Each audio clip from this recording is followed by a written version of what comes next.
Puppies are the best. Oops, my camera is totally off center. Hi folks, it's Patty. And you just met Loretta Jean in Heavy Breathers Underground. And Loretta Jean again. Oh my goodness. Somebody's crazy. I've got two crazy black puppies that are just full of 100% love. Hopefully none of you have motion sickness. So, I hope you're all doing well. I wanted to make this very quick video to explain a little bit about where the hell I've been and about why my websites were down, especially to those of my students that may have been worried about their information on my website. You know, I mentioned that it's been interfered with. I didn't know it was my ex, but I have been going through an incredibly abusive and messy breakup. The breakup's done and over, but I was being extorted for money, and he was hijacking my web domain name. So he didn't get in any of your information, so I wanted to make that publicly available to all of my students that were in my online A&P course and any of my clients that I work with through my health consultation detoxification specialist website.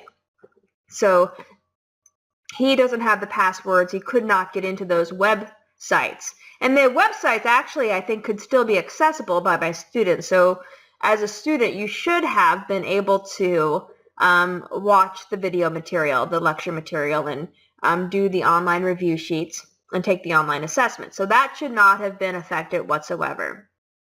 He just took my web domain names and redirected them somewhere else because he helped me set these websites up a couple years ago, and everything was transferred to me as far as I'm paying the monthly fee to keep these websites active. But he purchased the domain name. You know, he spent $10 on purchasing the domain name, and because he had that control over me. And he does have narcissistic personality disorder. I'm pretty much 100% sure I would diagnose him with that. And I unfortunately didn't recognize, though, that he had that until it was, you know, towards the end of our relationship. And his behaviors towards the end of our relationship were quite telling that this is where he is mentally. And it is a mental disorder. He's not well. His amygdala kind of runs his emotional expression. And the amygdala is part of the limbic system. It's kind of that, you know, like that very raw response that a young baby would get or a child would get when they don't get their way.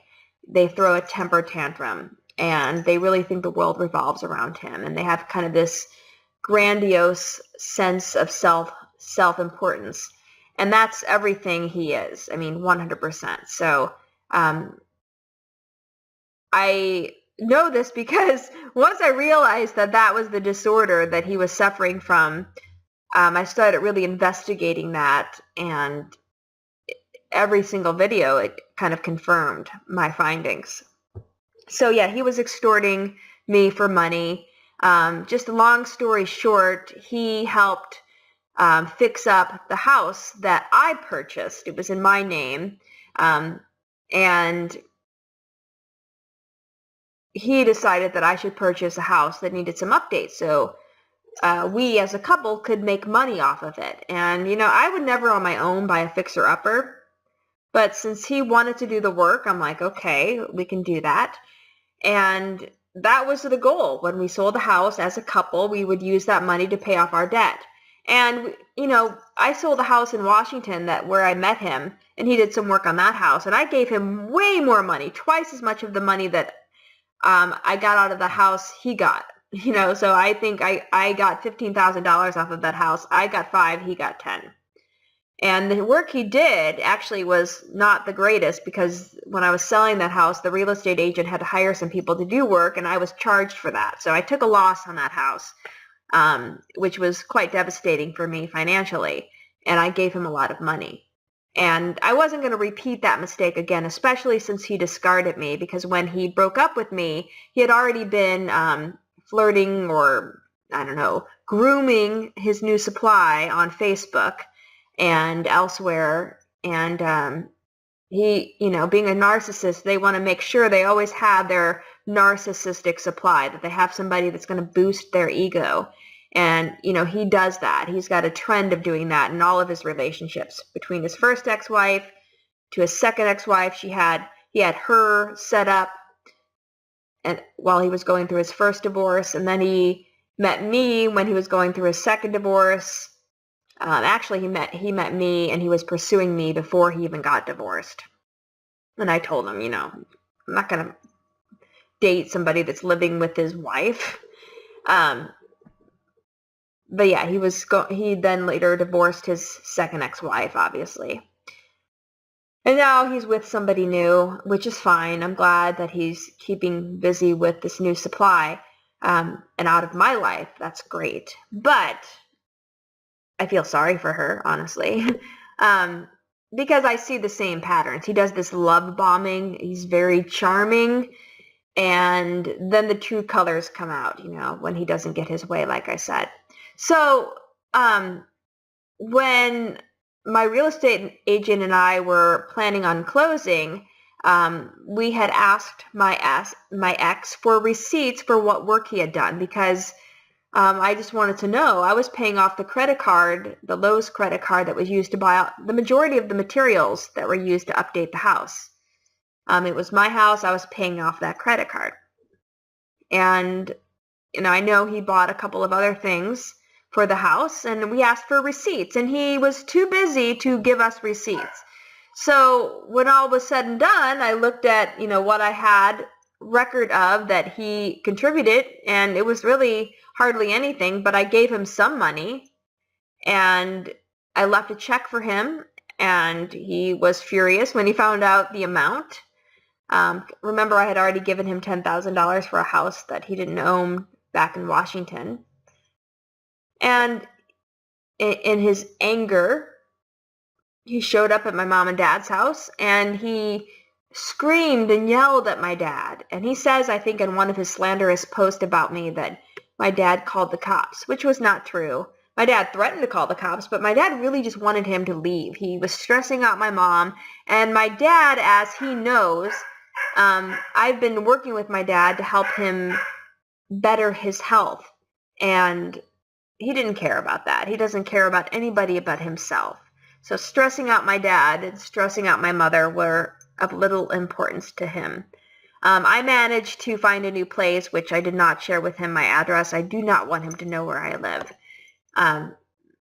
But, he thought he deserved more money than what I had given him, even though he had provided no receipts.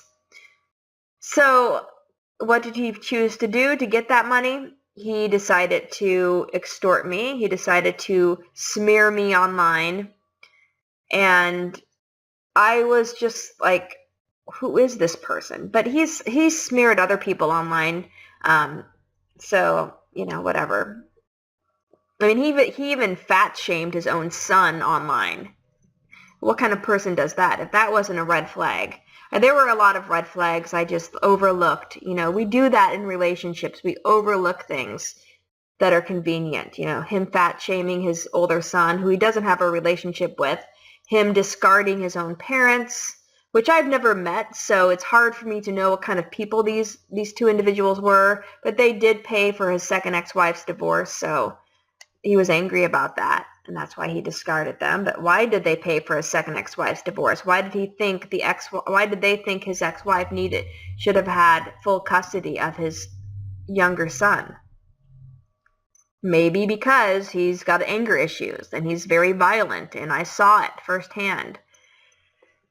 He's violent towards me. He scared the hell out of my dogs when he yelled and screamed. So, notice that I'm not saying his name publicly. I'm not smearing him, because when he smeared me, he said my name publicly. And he called out my two mentors, Mark Passio, and he was going to do the same with Dr. Morse. If you go to my personal Facebook page, I have a picture of myself with Mark Passio and another picture with Dr. Morse. And I consider these two men mentors in my life. They've taught me so much. Mark Passio with his incredible knowledge of the occult and his understanding of natural law and really how humanity abiding by natural law is really the only way that we can attain freedom and just, the self-love and self-respect that will help us get out of this chaotic mess on earth. And then Dr. Morse, who's many years, over 45 years of experience helping people heal that are suffering and using a natural law-based dietary plan and herbs to help people not only get rid of toxicity and lymphatic congestion, but also to regenerate new healthy tissue. So these two men, which I value more than anything, first he went to Mark Passio, and through a public slandering email, he wrote a whole big list of how I'm an untrustworthy person, and and he just lied in that. He thinks he did not lie, but he's not telling the whole story. He's not telling the whole story. And then he was threatening to contact Dr. Morse, which I'm like, go ahead. I've already talked to them because I knew that's where he was going. He posted these slanderous comments in multiple Dr. Morse Facebook groups as well, which is so pathetic because, first of all, Mark Passio and the people in these Dr. Morse Facebook groups have better things to do in their lives than to deal with this crap, okay?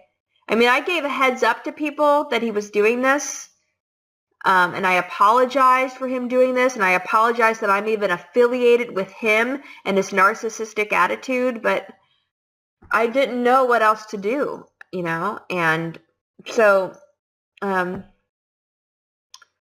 yeah, when I spoke to the folks at Dr. Morse, they felt sorry for me, and they saw how pathetic he was. So I guess I saved his ass by paying him off, because I did that for my own self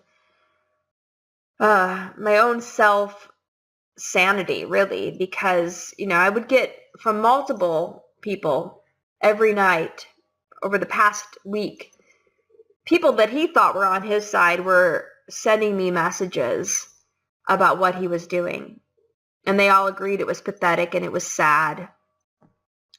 But when because I blocked him, when I saw these posts, it did kind of elicit a stress response, in the 3 stages of stress: alarm, resistance, and exhaustion. And the alarm phase, I would often get these messages at like 10 or 11 at night when I was in bed, and it would simply put me into that sympathetic fight or flight mode. So my nervous system was activated. I was releasing, adrenaline or epinephrine into my blood. My heart rate was going up, my breathing rate. I just wasn't getting good sleep. And so that was going on. And then, after the alarm phase, you go into the resistance phase. And this is when other endocrine glands become active. The adrenal gland starts secreting cortisol, which is another stress hormone. And cortisol actually suppresses your immune response. So when your cortisol levels are elevated, your immunity is down. And I was feeling sick and run down. And I was probably heading towards the exhaustion phase, because right now at the college I teach at, I'm finishing up the semester and getting ready for final exams. I have a lot of student interaction. Students, they're getting ready for their finals. They're meeting with me, finishing up grading the last of the semester exams and getting ready for the final that I had to write for all of my classes, a different final exam. And there was a lot of work for me to do at my regular job, my regular 9-to-5 job. Plus, I'm dealing with all this nonsense. And so I was getting to that exhaustion phase. And so Sunday, I spent time with my mom and dad at Mother's Day, and my mom could just see just how run down I was and how depleted I was. And I couldn't eat, I couldn't sleep. I'm just like, this is too much, what he's doing. The slander, the extortion, all of it. And I just wanted peace in my life. I really did. So my dad and I decided last night to pay him off. And then when we paid him off, he gave me back my domain names so that I could actually help clients heal and I could help my online A&P students. I couldn't believe he would do that to me. So he did. And I feel upset that I gave in to the narcissist. And I'm probably more upset that there are certain people that I did reach out to that just seemed a little bit less than caring about what I was going through. But that's okay. Some people don't like getting involved in the drama, and that's understandable. I don't blame them. But I really wondered, like, who thinks that this is a virtuous human being that's doing all of these things, and telling people that I'm not trustworthy, and telling people that, I am not a moral human being, and all of that. It's there's two sides to every story, and he wasn't telling the whole story. That's simple. And when you have half truths, that means you also have half lies. So keep that in mind. So to prevent myself from reaching full-blown exhaustion, again, I decided to pay him off. And that helped me. And today was the first day I actually felt good. In about a week or so, I feel like much better. And I have to give final exams tomorrow and Thursday. So, and then there's a lot of grading because my final exams are all essay based. And I've got a lot of students, so there's going to be a lot of grading to do after that. But I'll be in a much better mood doing it all. I wanted to make this video because I know starting tomorrow I'm going to have the grading pile up, so I'll be kind of busy. I do want to let you all know, though, that other than me describing this sick individual with narcissistic personality disorder, and I want to mention I'm not slandering him because I haven't mentioned his name. None of you probably know who he is, and I hope you don't ever have to get to know him because he's not a good person. It's unfortunate that people with narcissistic personality disorder very rarely ever get help. They don't see that they have a problem. And they keep repeating these patterns of narcissistic abuse, which destroy the people that they're with until, those people either get fed up with them and take off, which I should have done, or they're abandoned by them. They don't ever develop really deep relationships. They have very superficial relationships. He actually thought his Facebook friends were his real friends, which keep in mind, I know we have close friends on Facebook, but honestly, to really know somebody, you have to spend time with them, physically present with them. And, that's why I think that online relationships can be a little bit dangerous because you really don't get to know the person. So online, you can be whatever you want to be, but you find out what true characteristics a person has when you're in a closer proximity to them and you're spending time with them. But I wanted to clear the air about that and let people know that their information is okay if they're parts of either of my websites. I checked with the technical support for both websites and everything seems fine. Nothing was hacked into. So that's good. And he didn't have passwords to anything because I switched everything. It was just that damn domain name. That's what he had access to. So that's how he could manipulate and extort money from me. But he's not a good person. He's not virtuous. And I just wanted to talk about that. So thank you all for listening. And from here on out, things are going to be good. I'm going to get back to the weekly Q&A starting this weekend. I will let you know the specific time that I will be hosting the live Q&A. So that will be on Facebook.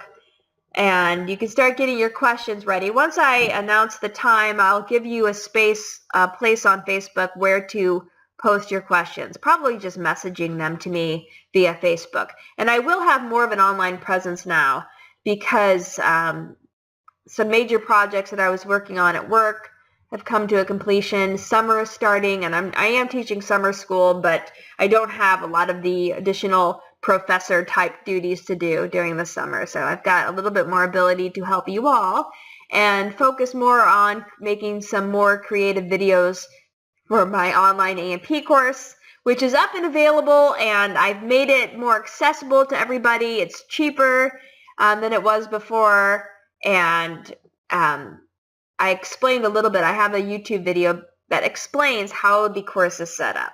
So that's all there. What else? I think we might be doing some cleanses together. I would like to do that because cleansing is so important. I personally, because of the stress, I'm going to be doing a liver and gallbladder cleanse pretty soon. And maybe I'll be doing that cleanse with all of you. So I will kind of document what I'm doing, what herbs I'm taking, what foods I'm eating to really help break down any cholesterol-based gallbladder stones or gallstones or liver stones in my liver. We all have them. Cholesterol kind of buffers toxins, and the liver, processes toxins out of the blood. So that's why those stones develop, because, the cholesterol is trying to buffer all of that. And I felt that liver congestion, especially when I was really stressed out this past week. I could feel that something was not right. So I want to address that. That's what we should always do. When a red flag appears, we need to make a lifestyle change and do something so that that red flag, that irritation doesn't become inflammation, which then becomes tissue change. Because when we reach the tissue change level, that's when bad things are more alarming to you. That's when you're getting a diagnosis or something like that. So this video has gotten too long, so I'm going to stop it. But I wanted to say thank you to all of my supporters, people that believe in me, people that have been asking me questions, especially those wonderful Facebook friends of mine, and you all know who you are, that sent me notifications that my ex was slandering me online. Even though it was alarming because I had blocked him, I appreciate you guys looking out for me. And many of you I've known in person as well, but I really, from the deepest part of my heart, I thank you, because I just can't believe he did those things. Anyway, I'm going to end the video now. I hope you all have a wonderful night or evening or morning, whenever you're watching this. Bye.